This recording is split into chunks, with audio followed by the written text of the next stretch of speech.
नमस्कार, चौक मीडिया में आपका स्वागत है। मैं हूं आदित्य आत्रे। आज हमारे साथ डॉक्टर राजीव नागर मौजूद हैं। होम्योपैथिक चिकित्सक हैं, स्पेशलिस्ट हैं होम्योपैथी के अंदर। और एक ऐसी बीमारी को लेकर हम बात करेंगे जो आमतौर पे सबसे ज़्यादा बच्चों में देखने को मिलती है। Coeliac disease wheat allergy. ये एक बीमारी है जिसको ग्लूटीन सेंसिटिविटी भी कहते हैं, जिसमें गेहूं से होने वाली जो एलर्जी है वो आमतौर पर मरीज में देखने को मिलती है, और खास तौर पर डॉक्टर बच्चों में। साहब देखने को मिलती है। तो सबसे पहले तो डॉक्टर साहब बीमारी के बारे में जानना चाहेंगे, किस तरह की बीमारी है ये? ये बीमारी सीलिएक डिजीज जो है, ये वैसे देखा जाए तो वेस्टर्न की बीमारी थी। आज से 50 साल पहले ये वेस्टर्न में सबसे पहले आयरलैंड के अंदर आई थी। तो वहाँ पे ग्लूटीन से सेंसिटिविटी, जो ग्लूटीन जो एक प्रोटीन होता है जो गेहूं के अंदर मिलता है, इस प्रोटीन की वजह से गेहूं में जो रोटी अपनी अच्छी बनती है ना, जैसे ज्वार की रोटी बनाते हैं या बाजरे की रोटी बनाते हैं, तो टूट जाती है। वो इसलिए टूटती क्योंकि उनमें ग्लूटीन नहीं होता। गेहूं के अंदर ग्लूटेन होने की वजह से ही इससे हर चीज़ के अपन पकवान बना सकते हैं। गेहूं की बहुत सारी चीज़ें बनती, जबकि बाजरे की नहीं बनती, मक्का की नहीं बनती। और जो ये प्रोटीन है ग्लूटीन, जिससे लचीलापन आता है आटे के अंदर, ये लचीलापन वाली जो प्रोटीन है ये ग्लूटेन, ये जैसे ही गेहूं बच्चे खाते हैं या जो गेहूं से एलर्जी जिनको होती है, उनके अंदर जैसे ही गेहूं जाता है और वो गेहूं के अंदर जो प्रोटीन होता है, वो अपनी स्मॉल इंटेस्टाइन होती है, छोटी आंत, उसके अंदर की जो वॉल होती है जिसको विलाई बोलते हैं, उसको ये डैमेज करने लगता है। और जैसे ही डैमेज करने लगता है तो बच्चे के अंदर फिर क्या होता है, ऐसे सिम्टम आने लगते हैं कि लूज मोशन होना ज़्यादा, क्योंकि स्मॉल इंटेस्टाइन का जो फंक्शन है वो किसी भी चीज़ को अपने खाने को एब्जॉर्व करने का काम है और उसको एसिमुलेट करना होता है। तो जब उस विलाई डैमेज हो जाता है तो उससे क्या एब्जॉर्प्शन बंद हो जाता है, जिससे बच्चे में वेट बढ़ना रुक जाता है, उसकी हाइट रुक जाती है, उसका लूज मोशन होने लग जाते हैं, पेट में दर्द होने लग जाता है, और भाई तमाम तरीके के 400 प्रकार के इसके सिम्टम्स होते हैं जो अलग अलग बच्चों में अलग अलग सिर्फ कॉन्स्टिट्यूशन बच्चों है। बच्चों में ही देखने को मिलते हैं या एक उम्र के बाद वयस्क में भी ये रोग देखने? हाँ, ये किसी भी एज में हो सकता है, पर मोस्ट कॉमन अभी जो है वो बच्चों में ही देखने को मिल रहा है। बड़े होने के बाद जिन बच्चों का या जिनका पेशेंट्स का चाइल्डहुड कंडीशन में पेट की कोई प्रॉब्लम रहती थी, या उनकी जेनेटिक्स में पेट का कोई प्रॉब्लम आ रहा था उनके मदर फादर में, तो उनमें भी चांसेस, या किसी में घर में फैमिली हिस्ट्री में ऑटो इम्यून डिजीज होती है तो उनमें भी चांसेस इस बीमारी के। अच्छा, अनुवांशिक भी हो सकती हाँ, है ये बीमारी? अनुवांशिक ही होती है। ये basically auto immune deficiency disorder है जो अनुवांशिक है। इसलिए इसमें अभी इंडिया में ये क्या है, इस जनरेशन में ज़्यादा दिखने को मिल रहा है, लेकिन इनके जो पीढ़ी ऑफस्प्रिंग्स आएंगे उसमें ये डेफिनेटली उन बच्चों में भी ये बीमारी आएगी। ठीक है, बच्चों में ये बीमारी है, लेकिन पिछले कुछ सालों की अगर देश की बात करें, हिंदुस्तान की बात करें, क्या स्थिति है? क्या बीमारी बढ़ रही है तेजी से, और कितने प्रतिशत जो बच्चे हैं, एक मोटा मोटा आंकड़े की बात करें, इस बीमारी से पीड़ित है? मोटा मोटी जब मैंने फर्स्ट टाइम इस बीमारी के जो पेशेंट ठीक किया था 2007 के अंदर, ओके। जब मैं जर्मनी गया था, तो वहाँ मुझे इसके पेशेंट मिले थे। तब मुझे वंडर हुआ कि यार ये भी कोई बीमारी होती है, हमारे इंडिया में तो है ही नहीं। तब मैं यहाँ इंडिया में मैंने सर्च किया तो 2007 के अंदर जेके लोन हॉस्पिटल के अंदर 1500 पेशेंट इसके रजिस्टर्ड थे। लेकिन आज की डेट में देखें तो ऑल ओवर राजस्थान में या इंडिया में हर 10 बच्चों में मतलब 2 बच्चे सी लेके मिल रहे हैं। ओके। हर 10 बच्चों में से 2 बच्चे सी लेके मिल रहे हैं, यानी कि 20% बच्चे। यानी मतलब ये तो रिसर्च चल रहा है, ये आंकड़ा बढ़ भी सकता बढ़ है। भी सकता है, कहीं तो रिपोर्टेड भी नहीं है ना। पर लेकिन मैं जैसे हरियाणा, पंजाब, चंडीगढ़, अहमदाबाद, बॉम्बे, और इधर से ये गंगानगर, इस नॉर्थ इंडिया में मैं कई जगह विजिट मेरी रहती है, तो वहाँ पे मैं देखता हूँ कि मतलब मेरे पास पर डे 140 पेशेंट आते हैं जो गेहूँ से एलर्जी के। वो सारे गेहूँ से एलर्जी वाले। अच्छा, गेहूं से एलर्जी, हाँ, ग्लूटीन? बच्चे, हाँ बिल्कुल सारे बच्चे। और कई घरों में तो मैंने देखा कि जो ट्विंस है तो उन दोनों को ही है, या 3 बच्चे तीनों को ही है। मतलब ये एक जीन्स में आ रही है बच्चों में। बिल्कुल डॉक्टर साहब, बीमारी की आपने बात की। लक्षण देखिए आमतौर पर जल्दी से पहचान में, क्योंकि हाँ, अवेयरनेस काफ़ी कम है इस बिल्कुल बीमारी को लेकर। तो जो लक्षण है उसके बारे में बात करें तो किस तरह से जो माता पिता हैं अपने छोटे बच्चों में इस लक्षण की पहचान कर सकते हैं? इसका जो सबसे पिकुलर सिम्टम्स आता है वो ये है कि बच्चे को भूख तो लगती है लेकिन उसका वजन नहीं बढ़ता। और उसकी हाइट चेक हो जाती है, तो माँ बाप सोचते हैं कि यार ये बढ़ नहीं रहा, ये सिम्टम्स लेके हमारे पास है। कई बच्चों में डाइजेस्टिव सिम्टम्स आते हैं, जैसे दो तरीका का सीलिक होता है, एक डाइजेस्टिव सीलिक होता है, एक नॉन डाइजेस्टिव होता है। तो डाइजेस्टिव में तो पता लग जाता है, पेट फूलता है, कब्जी रहने लग जाती है, लूज मोशंस हो जाते हैं, पेट में दर्द, पेट का फुलावट बहुत ज़्यादा आ जाता है। तो उससे तो बच्चा आता है तो हम पेट दर्द की या लूज मोशन की शिकायत लेकर आए तो तुरंत दवा देते हैं। लेकिन कुछ बच्चे ऐसे आते हैं जो नॉन डाइजेस्टिव होते हैं, जिनमें पेट का कोई सिम्टम्स नहीं होता, लेकिन उनकी हाइट रुक जाती है, उनमें थायराइड आ जाता है, या उनमें वजन बढ़ना रुक जाता है, या उनके बाल जाने चले जाते हैं, या आँखों में प्रॉब्लम आ जाती है। मतलब 400 प्रकार के सिम्टम्स में आ सकते हैं किसी भी रूप में, डायरेक्ट या इनडायरेक्ट। मतलब पहचानना भी बहुत बहुत मुश्किल है। इसका है। एक टेस्ट होता है, टीटीजी आईजे एंटीबॉडी, उससे ही हम इस बीमारी का पता चलता है कि वो एंटीबॉडीज बढ़ जाए। बेसिकली ये एंटीबॉडी डेफिशिएंसी डिसऑर्डर है, ऑटो इम्यून डेफिशिएंसी डिसऑर्डर है। तो इम्यून सिस्टम के साथ इसका रिलेशन है। जैसे इम्यून सिस्टम वीक होता है तो ये बीमारी बढ़ जाती है। इम्यून सिस्टम आपका स्ट्रॉन्ग है तो ये बीमारी आप पे होगी। मतलब ये बात हुई पहचानने की। देखिए डॉक्टर साहब, जब बच्चा बहुत छोटा होता है, नवजात होता है, तो उसको दूध पिलाया जाता है, फिर उसको थोड़ी थोड़ी मात्रा में भोजन, जब वो थोड़ा बड़ा होता है या 6 महीने, 8 महीने, 10 महीने का होता है, तब उसको शायद अन्न शुरू किया जाता है। तब शुरू ही किया जाता है। तो उस स्थिति में भी कुछ पहचान हो सकती है?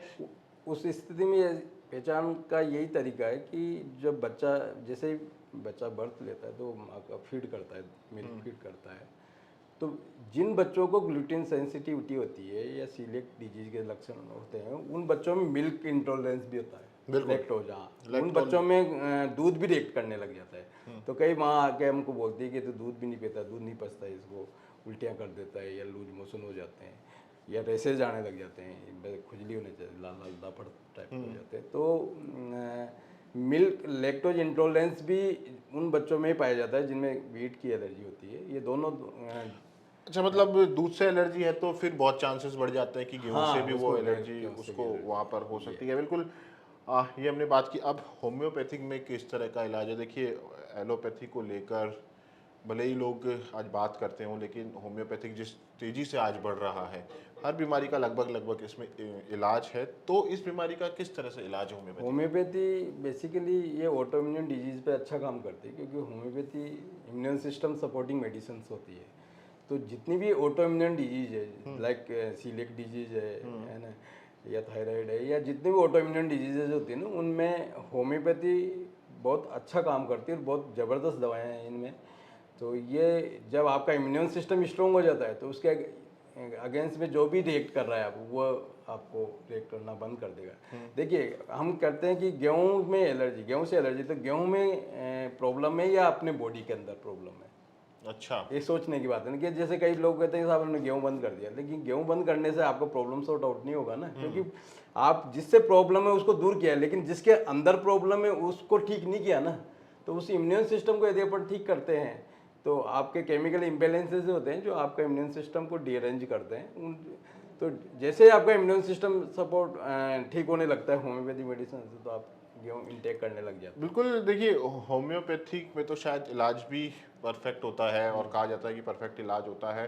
कितने टाइम तक मतलब इलाज चलता है? अगर बच्चे में जल्द ये लक्षण पहचान में आ जाए तो कितना लंबा ये इलाज हाँ, जो है ये वो बहुत चल अच्छा सकता है? सवाल पूछा, क्योंकि कई पेरेंट्स आपको आगे पूछते हैं कि साहब कितने साल दवा चले। लेकिन देखिए, जैसे आपको मैं एक एग्जांपल दूंगा कि जैसे कोरोना था, कोरोना के अंदर आपने देखा होगा कि कोई फिक्स टाइम फ्रेम नहीं था कि कोई 2 दिन में ठीक हो रहा है, कोई 10 दिन में हो रहा है, 15 दिन में ठीक हो रहा था, कोई हॉस्पिटल में जाके ठीक हो रहे थे, कोई घर पे काढ़े पी के ठीक हो रहे थे। कई लोगों को तो पता भी नहीं चला कि कोरोना हुआ नहीं। तो ये बिकॉज ऑफ कि वो ऑटोइम्यून डेफिशिएंसी, ऑटोइम्यून डिजीज थी वो भी। कोरोना के अंदर भी एंटीबॉडीज बहुत ज़्यादा बढ़ जाते हैं, एंटीबॉडी लेवल चेक करते थे। तो सबका इम्यून सिस्टम अलग अलग है।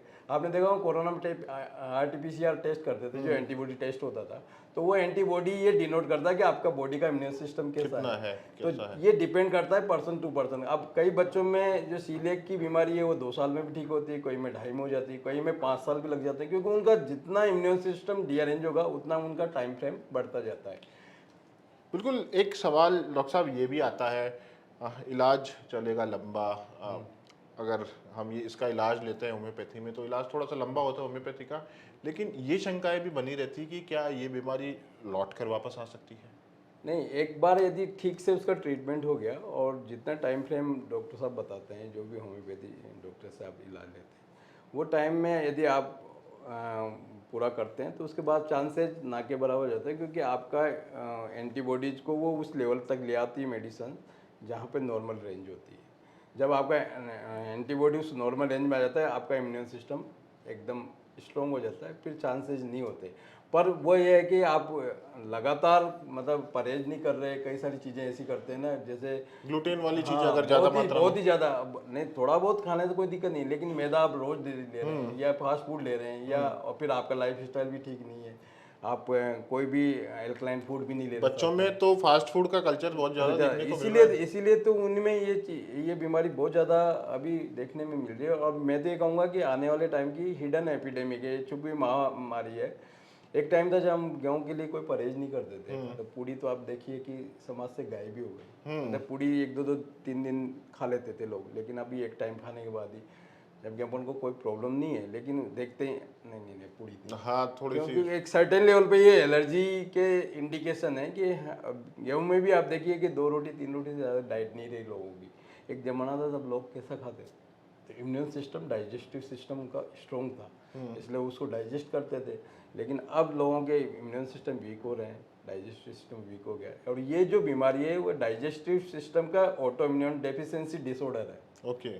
डाइजेस्टिव सिस्टम का, तो डाइजेस्टिव सिस्टम का जो इम्यून सिस्टम है आपका, वो आपका बिल्कुल मतलब खत्म हो जाता है बच्चों में अगर देखें तो। मतलब शुरू में डाइजेस्टिव सिस्टम जो होता है वो काफ़ी कमज़ोर होने लगता है। एक आखिरी सवाल ही मैं लेना चाहूँगा। वयस्कों की अगर हम इस बीमारी को लेकर बात करें तो देखिए, आमतौर पर बच्चों में कई बार पहचानने में नहीं आती जब छोटे होते हैं, लेकिन वयस्क होने के बाद कितने प्रतिशत चांस है कि ये बीमारी हो सकती है? देखिए, जो वयस्क जब बच्चे थे उनका यदि उस टाइम में जब वो चाइल्डहुड स्टेज में थे, तब उसमें उनके पेट की प्रॉब्लम ऑफ एंड ऑन होती रहती थी, तो उनमें चांसेज है कि 70% 80% चांस है कि उनको आगे जाके ओल्ड एज में, यानी कि 50 या 40 के आसपास जाके उनको ये बीमारी के चांसेज हैं। क्योंकि ये बीमारी अभी बहुत ज़्यादा बढ़ रही है। अब गेहूँ के अंदर भी अपन ये भी एक कारण मान सकते हैं कि केमिकल्स का काफ़ी यूज किया जा रहा है, पेस्टिसाइड काफ़ी यूज किए जा रहे हैं, तो ये भी एक रीज़न है कि लोग गेहूं को डाइजेस्ट नहीं कर पा रहे। अभी अपनी अमेरिका में रिसेंटली एक बुक लॉन्च हुई जिसमें आप ये लिखा गया कि आपको जिंदा रहना है तो गेहूं बंद करना पड़ेगा। मतलब इस पे अवेयरनेस चल रही है, और कई लोग अभी मोटे अनाज की तरफ आ भी गए। आपने देखा होगा ज्वार बाजरा मक्का लोग ज़्यादा पहले तो मेरे हिसाब से मतलब आहार यही हुआ करता था, हाँ, बाजरा, मक्का, यही होता। गेहूं कल्चर पिछले कुछ वर्षों में, सालों में ये सामने आया। एक आखिरी सवाल मैं एक और लेना चाहूँगा कि अगर कोई इलाज ले रहा है इस बीमारी से, होम्योपैथी में अगर उसका इलाज चल रहा है, तो किन चीज़ों से परहेज रखना सबसे ज़रूरी है? सबसे ज़्यादा जो परहेज़ की ज़रूरत है, क्योंकि देखिए इस बीमारी में मैंने जैसे बताया आपको कि इसमें स्मॉल इंटेस्टाइन जो छोटी आंत है वो गलने लगती है। तो गलती तब है जब बॉडी के अंदर एसिड इंटेक ज़्यादा होता है। मतलब जो तेज़ाब आपकी बॉडी में यदि ज़्यादा है, एसिडिटी ज़्यादा है, पेट में एसिड इंटेक ज़्यादा कर रहे हैं आप, तो उससे आपकी अंदर की जो वॉल है वो डैमेज होने लगती है। तो आपको चाहिए कि आप एल्कलाइन फूड ज़्यादा लें। एल्कलाइन फूड में जैसे सिट्रस फ्रूट ज़्यादा लें जो डिटॉक्स करती है बॉडी को, जैसे मौसमी है, संतरा है, नींबू पानी है। जो सिट्रस कट्टे फल हैं ये क्या डिटॉक्स करते हैं बॉडी को। ये सेल अपने की नेचुरल ट्रीटमेंट है जो करना चाहिए। अभी अपन लोगों को भी करना चाहिए कि अपने एक बॉडी एक जस्ट बायोलॉजिकल मशीन है, इसकी भी एक रिपेयरिंग होनी चाहिए, इसकी भी जैसे सर्विस होनी चाहिए। नहीं हम लोग करते ही नहीं, कभी पेट साफ नहीं करते, कभी फास्टिंग करना चाहिए एक सर्टेन इंटरवल के बाद, 15 दिन में या महीने में एक बार। तो ये चीज़ें यदि अपन ऐड करते हैं तो ये बीमारी से और कुछ होम्योपैथी मेडिकेशन से इसको 100% ठीक किया जा सकता है। बिल्कुल, डॉक्टर नागर ने जिस तरह से बताया कि गेहूं से होने वाली ये एलर्जी आमतौर पर बच्चों में सबसे अधिक देखने को मिलती है, लेकिन चांस यह भी है कि वयस्कों में भी इसके जो होने के जो खतरे हैं वो लगातार बढ़ सकते हैं। कुछ उपाय, कुछ किस तरह से पहचान हो सकती है इस बीमारी की, इसको लेकर डॉक्टर नागर ने पूरी यहाँ पर चर्चा की है। किस तरह से इलाज संभव है, किस तरह से परहेज करें, ये तमाम बातें डॉक्टर नागर ने यहाँ पर बताई है। फिलहाल के लिए इतना ही।